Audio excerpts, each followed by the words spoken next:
Okay, right, we're going to go 20 balls.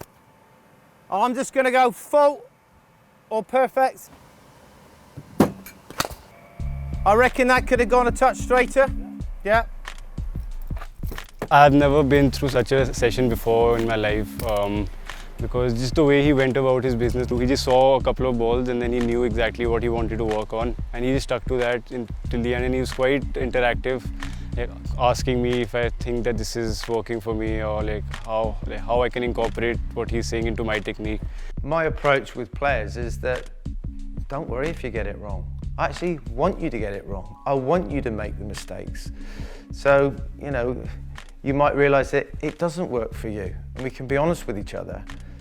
And the more mistakes you make, the more we can find out the solutions. You remember those solutions, you can tap into them anytime you like, and you might tap into them in the middle of a test match where something's gone wrong. You think, I remember what happened last time when that was the solution. You've got your own answer. You can coach yourself. Batting coaching has long stuck to a formulaic pattern, but as cricket has moved on, coaching batters has needed to evolve too. Gary Palmer has coached batting in Oxford for 20 years and isn't afraid to challenge the orthodox thinking. So what are your views on what we're doing here? What do you think? Because already the consistency of you hitting that ball in the right place is better. It's like that.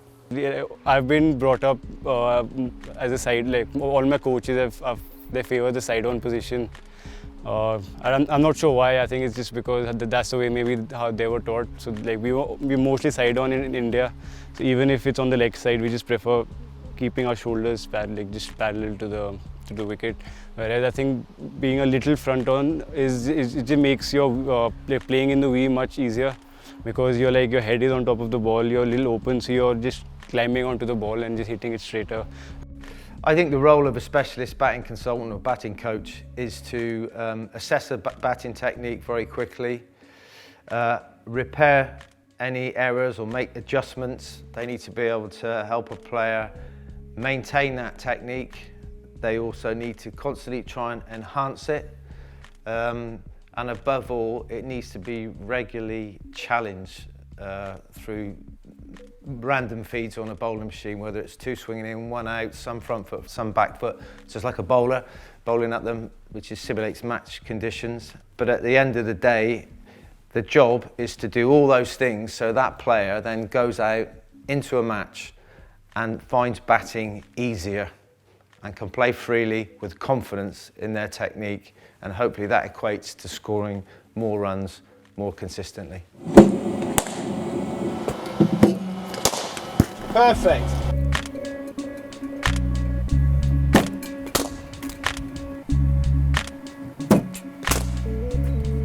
So it's not a bad shot. The alignment and balance is good. Slight slice, because the bat's gone a little bit behind you because this shoulder got in the way. Just keep it out of the way. Just go head and hands. As different fads and fashions sweep through cricket coaching, Palmer is adamant that there are certain non-negotiables when coaching batting.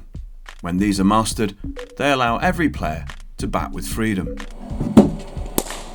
When it comes to coaching, it's about clarity.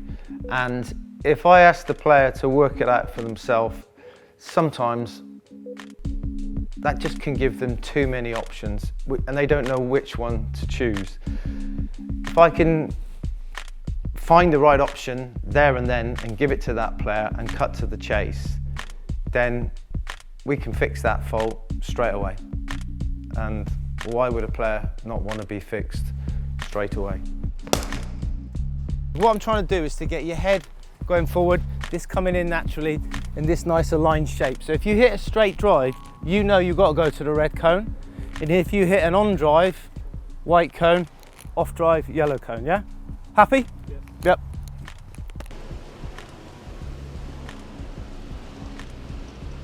Through years of coaching, Palmer's methods have evolved with the game. This approach means he hasn't stuck to what's in the textbook.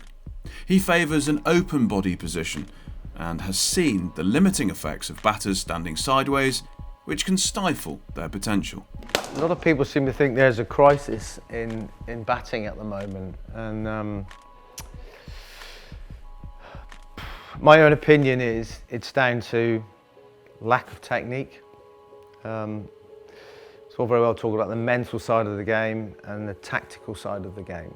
But if you haven't got a sound base level of technique, it doesn't matter how mentally strong you are or how tactically aware or patient you are, you're flawed and you're likely to be inconsistent. I think the solution to the problem is going back to basics.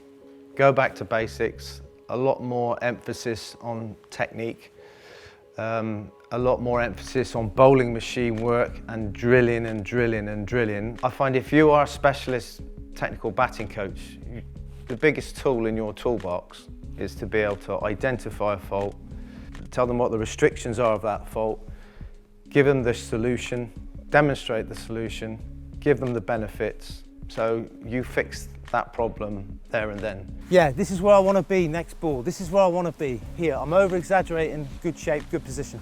I mean, I think you're hitting those balls quite well.